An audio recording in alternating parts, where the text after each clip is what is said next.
Narcissist on this channel to provide hope.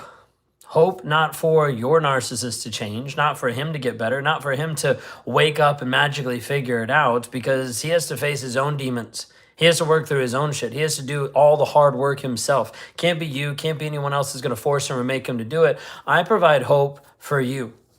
As a woman who's been with a toxic guy, like how I used to show up, and as an opportunity for you to understand that if I can transform, you can heal.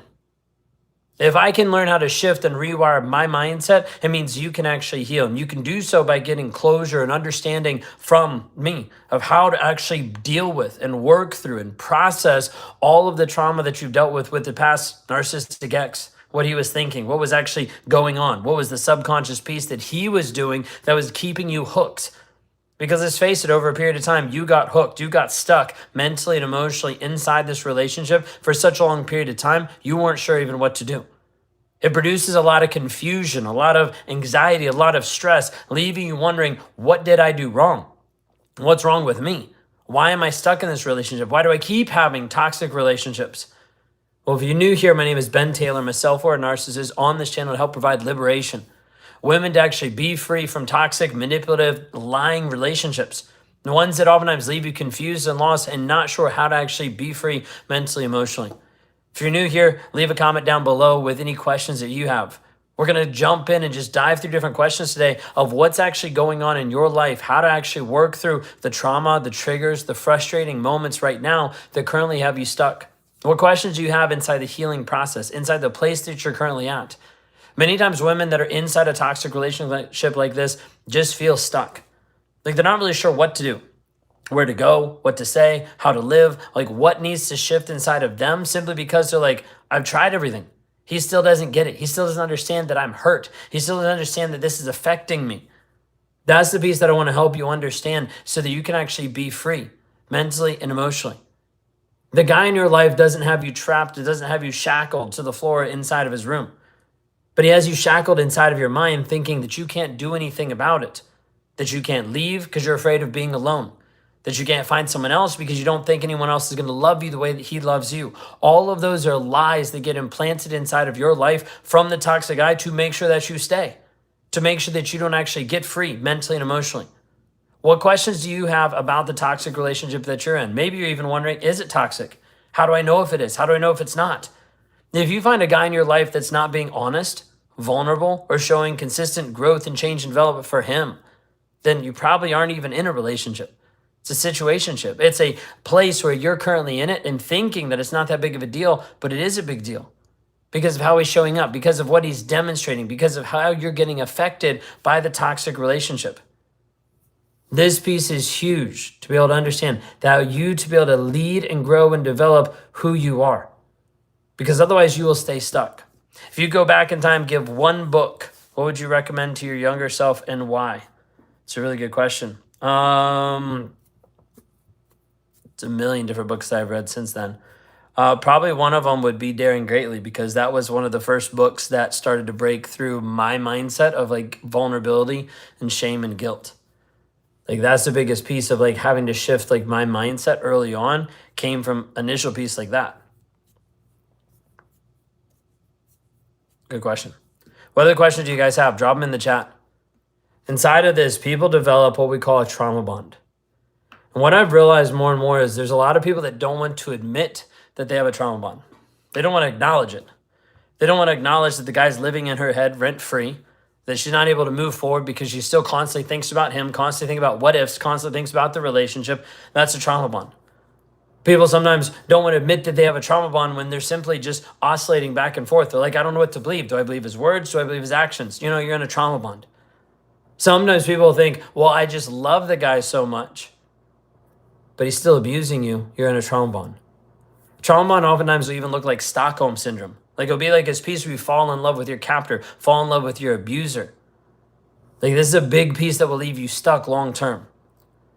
Appreciate your content. Would you consider narcissists as codependents? I hear different opinions on this. Would be interested in hearing yours. I would not consider them to be codependent. Narcissists are not codependent. Codependency is not a psychological term. Codependency actually came out of the addiction area. So like Alcoholics Anonymous, so like different things like that. Like codependency came out of that frame. It didn't come out of psychology. So inside of it, like a codependent piece of like narcissists being codependent on the other person, they're not codependent on them. If anything, they're codependent on their own image, their own self. They're not codependents on other people. A lot of times people want to do that. And many times codependents want to say that so they feel better about themselves. That's just partly a reality of that. But as reality, codependents, narcissists, that's not really a thing. People want to label them as that, but I don't believe they're actually codependent. It's a good question. Good question, but I don't think it applies inside of narcissism. It's a little bit different. What other questions do you have? Drop any questions you have down in the chat. We'd love to answer your questions. This is just like a free coaching session, free question answer time of just answering like where you're at, what's going on, how to be able to help you heal, how to be able to help you move forward. If you have him in your mind, living rent-free, rumination, trauma bond, right? This piece has to shift your mindset, have to shift your thought process. There's of course work on inner child trauma. It doesn't specifically deal with that, but we've had a lot of people work through different pieces of inner child trauma.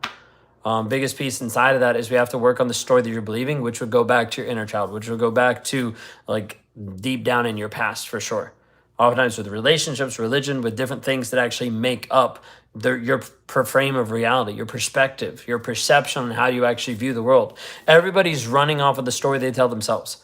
Like the subconscious programming that's there, it's just yours has gotten influenced over a period of time by the toxic guy in your life. So you start to see the world through his lens.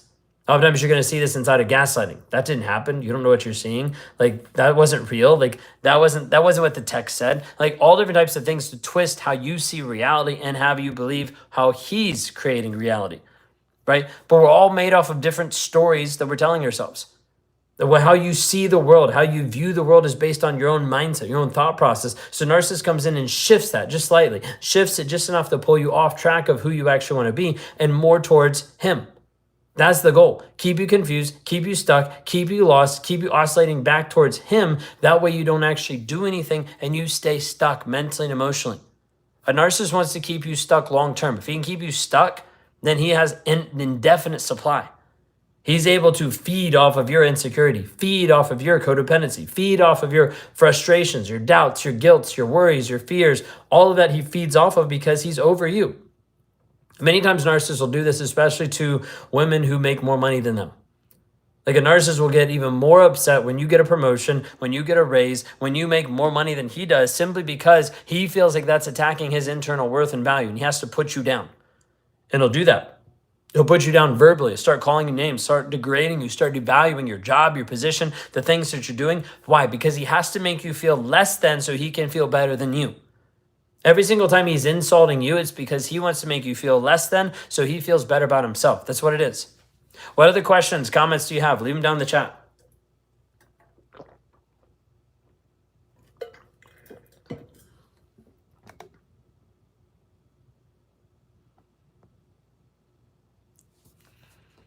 What other questions do you have? Self-aware narcissist is on here answering questions, but also trying to be able to help show you how I teach and how I help people break free from toxic relationships. Like I'm also a transformational coach that is here to be able to help people break the limiting frames that they believe. The things that currently have you stuck in a toxic relationship isn't the toxic guy. It's what you believe about it. It's what you believe about him. It's what you believe about yourself. Why does the narcissist run away when they see me? Might be shame and guilt that they don't want to actually approach or deal with you. Maybe because you've called them out. Might be different things like that. We have 6 children and live together. How do I get out of this? What's the most important thing? The most important thing is going to be your freedom and your safety, right? So it's going to be the hardest to be able to get free unless you're able to find a place to go, either yourself or with all the kids, or find a place to go and be able to make money. Right? Like being able to provide for you is going to be the absolutely essential thing so you can be able to provide for the life that you want to build for you, for the kids, whatever it might be. So figuring out how to get out safely, figuring out where to go, figuring out a place that can help you even financially, like all of that is very, very key.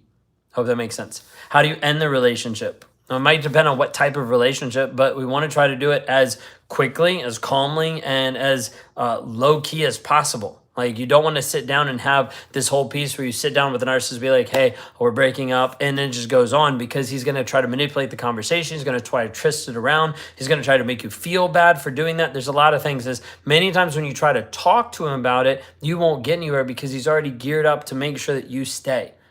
Right? So sometimes when people are trying to break up, it's like, hey, I'm done, right? It's like a very quick, it's very simple. It's very short, simply because the more detail you give him, the more ammo he has to work with.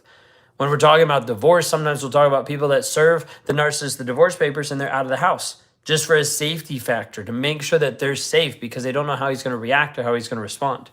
How to break the trauma bond. A trauma bond is a big piece where we have to work on the story that you're telling yourself. It's the subconscious rewiring. Underneath all of the pieces that make up a trauma bond is triggers and stories. A trigger tells you that there's a story there, and the story is ultimately the subconscious programming that's guiding you and protecting you in the moment, but oftentimes leaving you trapped. Sometimes it's built off the hope and potential of like, I think that this guy is great, or I think that this guy might have the potential to be good, or maybe if I love him long enough that he'll change. Different stories that you're telling yourself that will leave you stuck. So in order to break the actual bond, we actually have to break those individual stories. So we work through a process called the freedom formula that I teach, where it walks you through this aspect of saying, hey, what's the trigger? What are the emotions? What are the feelings? Now, what's the story? What are you actually telling yourself? Well, if I would have communicated to him better, then he might have changed. Okay, how is that actually based in facts? What is the evidence? What's demonstrated? And we write down all the facts, and then we have to shift the story. If you don't rewire the story you're telling yourself, you'll automatically keep going back to the same exact thing that leaves you stuck. If MBD personality is a personality disorder, why is it so stigmatized? Can you explain to me how it's stigmatized? Because when you look at the 9 diagnostic traits, none of those in a relationship are going to be a healthy relationship. None of those are going to foster intimacy, connection, love. So do tell me, how is it stigmatized in your mind? Because when you look at, hey, this person is personally exploitive of others, that doesn't seem very stigmatized. That seems abusive. When you put somebody in a relationship like that and that's how they're showing up, that's not stigmatization. That's just saying, hey, if a person's like this, they're toxic, they're manipulative. Going for my daughter's graduation and may meet the narcissist after almost 2 years apart. How should I behave around him without triggering his temper? Is a conversation okay? You're going to have a better idea than I am as far as like about a conversation. The biggest thing you have to understand is holding healthy boundaries. If a conversation is going to trigger his anger or is going to trigger you, then I would avoid a conversation at all costs. I would have someone else beside you. I would have someone that you go with, a friend, someone that can help be a buffer. Right? Because you need to have someone who can step in between you and him, that can tactfully help like just avoid a conversation, and can also help you so that you're not triggered in a place that is going to reflect badly on you. Another piece inside of this is just understanding like what might come up. There's going to be different thoughts, ideas, stories, subconscious programming that's going to come up, different triggers that are going to come up. And so the more you can actually sit down and start to process them and work through them before you get in that environment, even better. Right? The graduation piece, oftentimes he might try to look a certain way, but say subtle things that's going to trigger you, that's going to get a response or reaction. Don't give him a response or reaction. This is why it's helpful if you take someone else, just so you have someone else to help you. But inside this, like, you have to make sure that you're trying to keep it as low-key, maybe as cordial as possible. You could consider like the BIF method, which is brief, informative, friendly, and firm. We use this inside of co-parenting, but it also works inside of conversations. Like, keep it short and sweet, keep it just information only, no feelings or facts about other things that are going on, no feelings about it, just information only. And then keep it friendly as far as like how you communicate to a coworker or someone else in your life, and then keep it firm. Like, you're going to still have like the same boundaries. Can a narcissist avoid his behavior, or is the way his brain is rewired? Anyone can shift their behavior. The thing is, narcissists oftentimes will change their behavior to keep you stuck even longer. It's a way to be able to reinforce the trauma bond and to make sure that you stay stuck in the toxic relationship. The difference is, can a narcissist actually transform his behavior? Can he shift how he's actually showing up? And that is true, and that is possible. The difference is his willingness to be honest about it. The majority of the problem inside of the world that we live in is we live with a bunch of liars. And one of those would be narcissists. And narcissists love to lie to everybody else, but also love to lie to themselves. I didn't want to admit that I had a problem. I didn't want to admit that there was an issue with me. I didn't want to admit that I dealt with shame and guilt. I didn't want to admit that I was a liar, that I was a cheater. Even though I knew logically that I wasn't going to admit those things. So until a person is willing to admit and be honest with themselves, Nothing's going to change. Everything's going to stay the exact same way no matter what. So the goal inside of everything that we do is to help you shift your mindset, because if nothing changes, nothing changes. If you want to see a little bit more about what I do, you can go to rawmotivations.com/breakthrough. An opportunity for you to watch a video, fill out a quick form, and book a strategy call for us to be able to sit down and actually build a plan for your healing, for you to be able to move from where you are to where you want to go. Oftentimes people don't know how to be able to bridge the gap, how to be able to find closure, how to get clarity inside their situation, because they're in so much fog. Like the mental and emotional fog and the chaos that happens by being in a toxic relationship leaves you in a place that you don't even know what to do. These are great questions, by the way. Drop any other questions you have down below in the chat. I'm going to answer them here.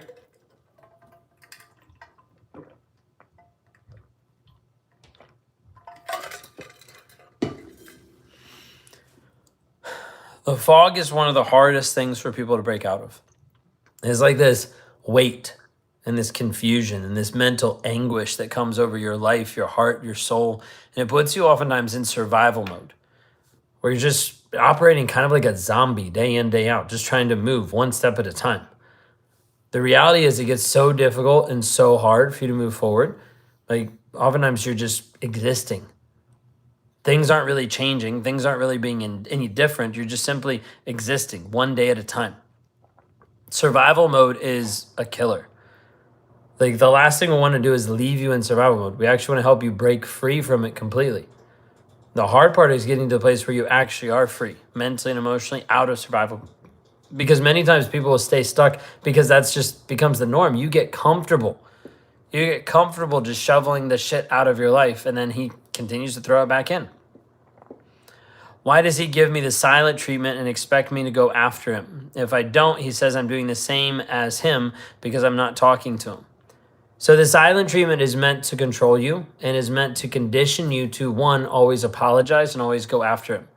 The silent treatment is there because he wants to make sure that he has control over you. That's the biggest thing. Silent treatment is there and he expects you to go after him, because if you don't, then you'd be abandoning him, then you'd be giving up on him, then you'd be running away from the relationship. He'll use all different types of things. But he's the one that started the silent treatment and is not man enough to actually be honest with you. He's not man enough to actually open up, to actually communicate his needs, his wants, his desires, what's actually happening. Instead, he's giving the silent treatment so that you have to come back and apologize for something you didn't do. Adita, I answered that earlier. Maybe you missed the answer. I'm a Christian woman healing from my Christian husband. He doesn't get it, knowing I was going deeper with God. Other words, have been belittling me and have had to have separation with him 6 months. Was there a question with that? There's like a comma, so it looked like there was more coming. Inside of this, if he's abusing you, I don't believe that he's a Christian. Because I don't think you can be a Christian and an abuser at the same time. Just an abuser at that point. Because there's no fruit in his life showing that he's anything other than just an abuser.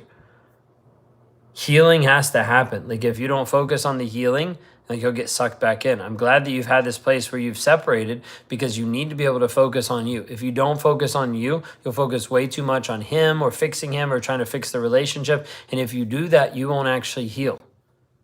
Healing has to happen for you and you only. Can't happen for him, can't happen for the relationship. When people try to heal for a relationship, all it does is end up imploding like 6 months down the road. You have to heal for you. If you try to do it for the narcissist, never going to work. If he tries to change for you, never going to work.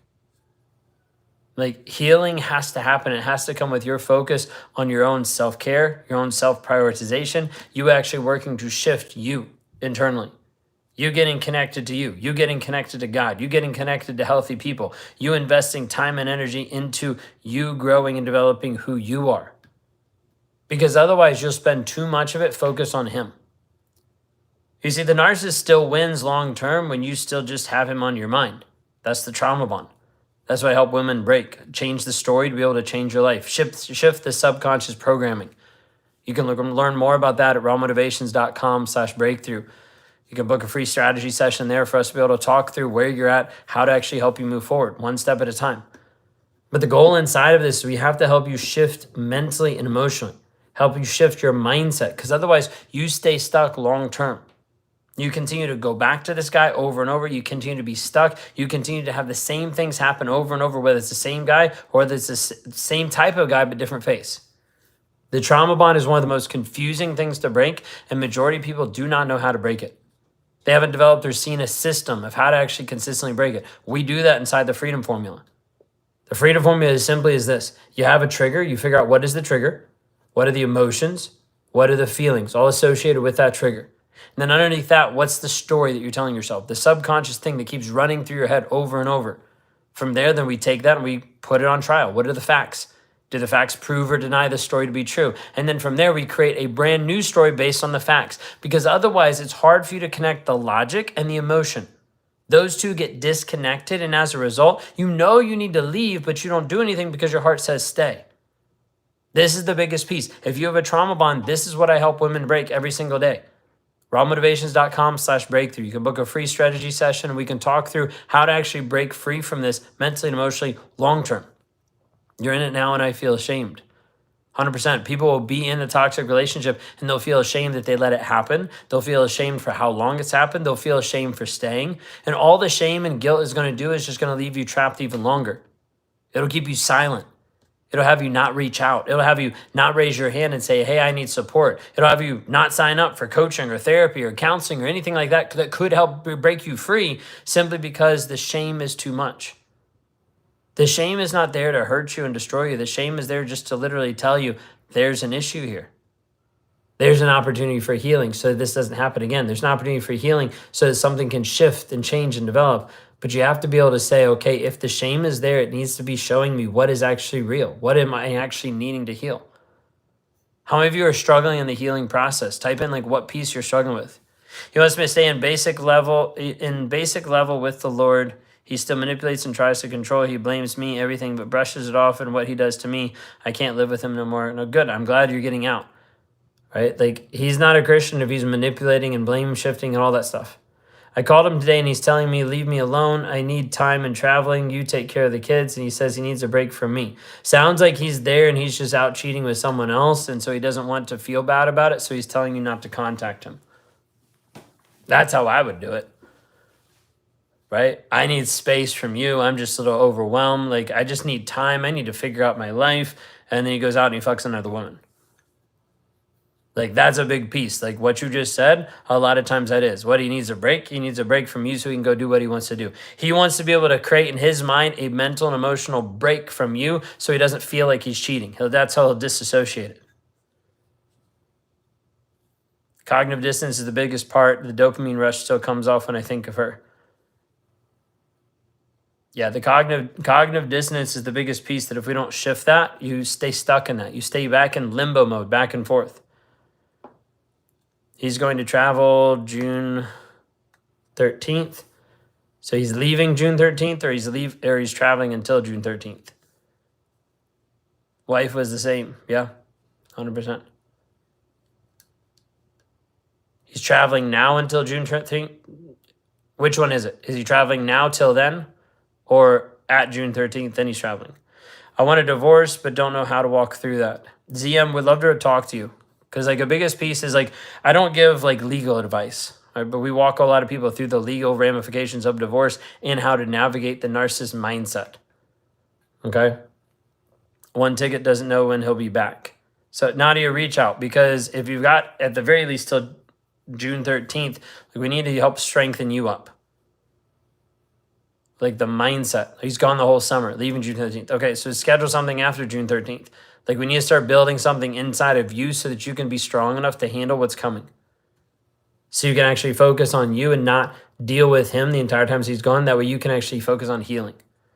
ZM, reach out. Go to rawmotivations.com/breakthrough. Book like a free strategy session. Let's talk through that, of walking through this piece of divorce, but also helping you actually get the right tools so that you stand in clarity. What triggers you to change? Why did you seek help? You can learn the most about that at Real and Raw with Ben Taylor. And I've got a podcast episode on there, which is called My Origin Story. The biggest piece inside of it was me understanding that nothing was going to change until I changed. And inside of all of that, there was a piece of it that understood that I was a liar. I didn't want to admit that for a long time. He works contracts only. He saved up money and he's leaving $25,000 and doesn't want to pay anything, 3 kids. Yeah, it sounds like he's going to be trying to like leave for good. What if you can't leave because you have nowhere to go? So Strawberry, I've seen people that have even moved into homeless shelters, or they've traveled half the globe just to be able to be with family. Like, there's always an option. Is your mom a narcissist or borderline? Neither. You said hi, no offense meant, but I don't see anything about that. Or maybe that's just leading. He said he has no one and he's tired of me because I'm a manipulative liar, and he told me this morning. So inside of that, if you see him being the manipulative liar, then he's just projecting. He's putting it back on you, and then he's building his out, right? He's trying to figure out how he gets out of the relationship without looking bad. And the easiest way is to make you look bad so that he feels okay and justified for doing whatever he's going to do, which means he's probably going to go out and be with another woman. Can almost guarantee that if he's how you're saying everything, like, would not be surprised. That's why as he leaves, you need to focus on your healing, your growth, and your development.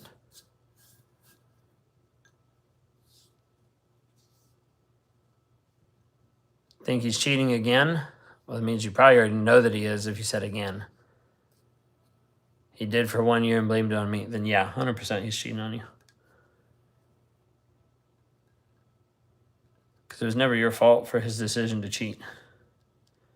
Narcissists are really great at punching you in the face and then blaming you for having bruises. Narcissists are really great at blaming you for something that they caused. He cheated on you? Well, he's got to blame you because it can't be his fault, because he'd feel bad, guilt, and shame. I always had to blame it on everybody else. I always had to tell other people, was it my fault? My wife doesn't get me. She doesn't understand me. There's a million different things I would say that had to be in a way that put me as the victim so I could get more supply. I believe him when he says I'm a bad wife. I believe it's my fault. Yeah, no, I don't think so. Based on what you've told me so far, I don't think so. Narcissists always can back. They can go back. Yeah, they can always come back. Yeah, the way you described it, like, he's pretty toxic, especially doesn't matter who he is or how he shows up. If any man blames the woman that they're the cause for cheating on him, he's an idiot. He's lying and she's a cheater. Yeah, 100%. He's distorting your reality, 100%. Cheating is always a choice. So is it self-awareness that lets you deal with this disorder? I would say more than self-awareness, I'd say honesty. So a lot of narcissists that are self-aware and they just don't care. A lot of self-aware narcissists and they don't actually do anything about it. There has to be this piece of being willing to actually shift by being honest and showing up honest. And that's why I work with every single client, is we have to help you get honest about your situation, honest about who you are, honest about what's actually going on, honest about him projecting and putting blame on you, right? If we don't get honest about that, then you start to tell yourself a story that's not actually real. Do you teach how to have a healthy relationship? We have a lot of people that have healthy relationships because of going through our program. So they have to care enough about you and about themselves. Nope, they have to care enough about themselves to change. Sounds really weird inside the narcissistic piece. If he only cares about you, he will shift his personality for you. And as soon as you show up in a way that's human, he'll be like, oh, I can't believe I did that for you, right? He has to actually care about the change for himself. He has to transform for himself. If he tries to do it for everybody else, it will stop. It will fade. It'll no longer happen long term. I don't understand why I'm running after him. I feel lost, confused, and scared. Nadia, it's because you're trauma bonded. You're mentally and emotionally addicted to him. It's like Stockholm Syndrome, where you fall in love with your abuser, and it's going to keep happening until we actually rewire your mindset. So reach out, go to rawmotivations.com/breakthrough. Book a free strategy session with me, and let's talk. Let's sit down, let's have a conversation, and actually build a plan for you so that you no longer keep running after a guy who keeps hitting you mentally and emotionally. I have 6 children with him. We live together. How do I get out of this? What's the most important thing? The most important thing is your safety, and the most important thing is your clarity, right? So inside of this, getting into a safe place, figuring out a safe solution to be able to get out, whether that's moving in with family, whether that's moving someplace else, whether that's getting a job someplace, whatever it might be, safety is going to be key getting out of the relationship. Can a narcissist person ever change? Narcissists change all the time, which is why he's different to you versus the next person, which is why he treats you different than he treats his mom, than he treats his dad, than he treats his siblings, than he treats his coworkers. Narcissists do not typically transform because they're not willing to be honest with themselves. They're not willing to cut through all of the BS and admit about the void and the shame that they have underneath and actually work on it.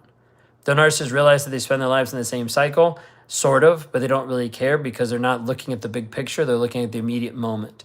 Do they only change people? Don't they realize their guilt? Can they reflect on themselves? They see the guilt, but the problem is they compartmentalize it and push it away. So I would compartmentalize guilt really fast, then shove it aside. That doesn't exist. That's not real. That's not actually here. We talk about this inside of teaching people narcissistic cycle, not the regular like Hoover, rinse and repeat, like all that kind of stuff, but like actually what happens, the trigger, then we have like the guilt, the shame, the blame, the rage that takes him down to the pit, and the false lift of the gaslighting, love bombing, future faking, all to get back to a life that feels normal. It's not. It's just a place where he's not getting called out. What I do is I work with women who are trapped in the relationship or they're out of the relationship trying to figure out how to heal. They have an addictive cycle and trauma bond that leaves them stuck mentally and emotionally. If that's you, then reach out. Go to rawmotivations.com/breakthrough. It has an opportunity for you to see and understand. Nadia, we need to talk. Okay? So at the very least, go to rawmotivations.com/breakthrough. Look at the video there. Fill out a quick form and be able to schedule a call or jump inside one of our challenges, because like the big piece, so I want to be able to help provide clarity, because right now you're confused and you're lost inside of stuff that he's projecting and placing upon you.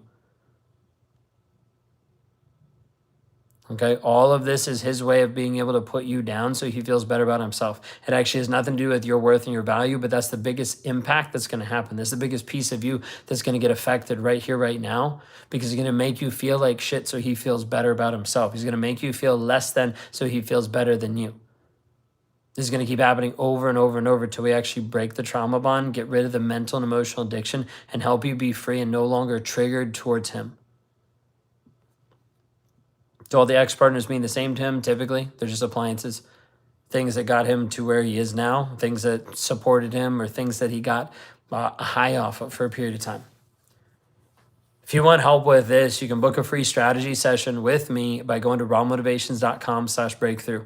An opportunity for us to sit down and talk about where you are, where you want to go, how to be able to move from point A to point B in the healing process, because it gets so confusing that people don't know how to bridge the gap. If you want help with this, go to rawmotivations.com/breakthrough. We'd love to be able to help you move forward. For those of you who are looking into more of an intensive of what we actually do, coming up July 12th, you can keep this in mind. July 12th is our Reclaim workshop. We're doing this in Orlando, Florida, and would love to have you attend either in Orlando, Florida, or virtual Zoom all over the globe.